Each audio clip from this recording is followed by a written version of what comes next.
কেমন করে ঘুমাও তুমি, কেমন করে ঘুমাও তুমি, ফজর করে কাজা।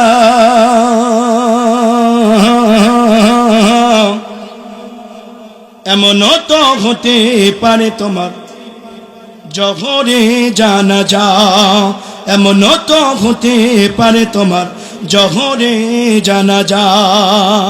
কত বলে কেমন করে ঘুমাও তুমি, ও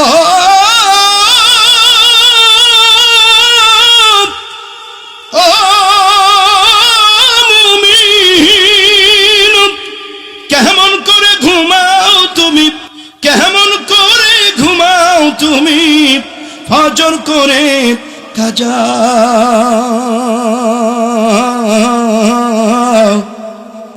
এমনও তো হতে পারে তোমার জহরে জানাজা। ও মুমিন, এমনও তো হতে পারে তোমার জহরে জানাজা। ঠিক না বলেন? মুসলিম হয় না জন্ম নিলে মুসলমানের ঘরে,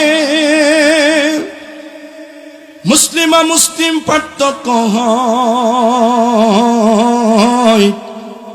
সালাতের ভিতরে, ও মুমিন নামাজের ভিতরে।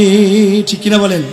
মুসলিম হয় না জন্ম নিলে মুসলমানের ঘরে, মুসলিমা মুসলিম পার্থক্য হয়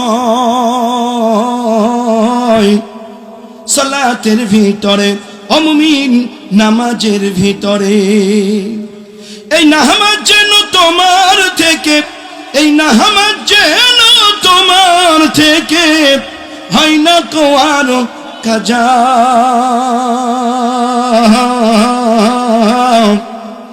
এমনও তো হতে পারে তোমার জহরে জানাজা, এমনও তো হতে পারে মুমিন তোমার জহরে জানাজা। ঠিক না বলেন? কেমন করে ঘুমাও তুমি, ও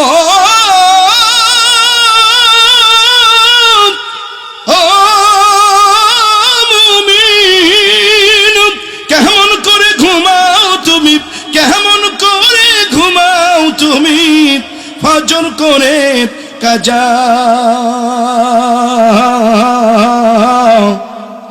এমনও তো হতে পারে তোমার জহরে জানাজা। ও মুমিন, এমনও তো হতে পারে তোমার জহরে জানাজা, এমনও তো হতে পারে তোমার জহরে জানাজা। সুমান তাজরিন, আজকের মাহফিল শেষ করে আপনি যাবেন, যাওয়ার পরে ওযু আছে, জায়নামাজটা নিয়ে আপনার ঘরটাকে কবর বানাবেন না, জায়নামাজে দাঁড়িয়ে 2 রাকাত তাহাজ্জুদের নামাজ পড়বেন। আল্লাহ নবী তার জীবনে 30 প্রকার নামাজ পড়েছেন, সুবহানাল্লাহ বলবেন না? ফজর, জোহর, আসর, মাগরিব, এশা, বেতের, আওয়াবিন, চাশ, ইশরাক, আউয়াল, ঝাওয়াল, খুসুফ, সালাতুল হাজত, শুকরিয়া সহ তাহাজ্জুদ। কোন নামাজের কথা আল্লাহ বলেন নাই যে আমি সপ্তম আসমানে এসে বান্দা তোমারে ডাকে, কিন্তু তাহাজ্জুদের কথা আল্লাহ বলেছেন, বান্দা যখন তাহাজ্জুদে দাঁড়িয়ে যায় আমি আল্লাহ সপ্তম আসমানে এসে পা ঝুলায়া আমার বান্দারে ডাকতে থাকি।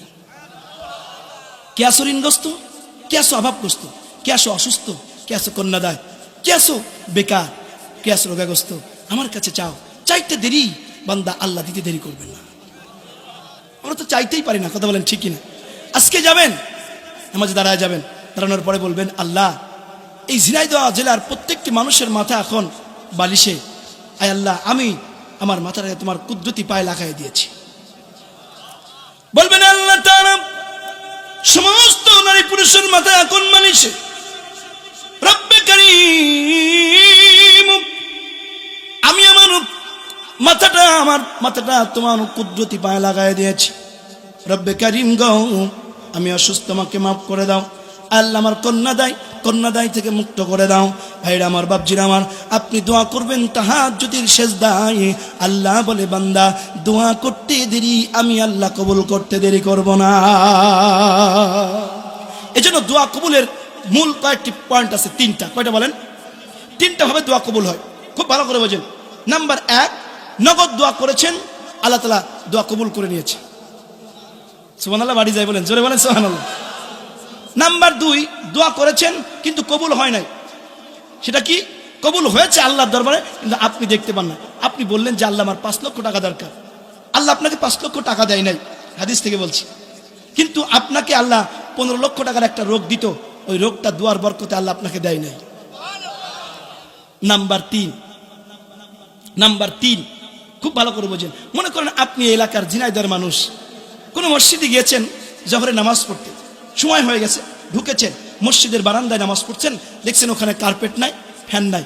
ভিতরে নিয়ত হলো যে আল্লাহ অর্থ থাকলে, অ্যাবিলিটি থাকলে আমি এই মসজিদের 1 লাইন কার্পেট এবং 3টা ফ্যান এই কাতারে লাগিয়ে দিতাম। আপনি দেন নাই, দিতে পারো নয়। কোনো মাদ্রাসায় গিয়েছেন, ছাত্রদের বসার জায়গা নাই,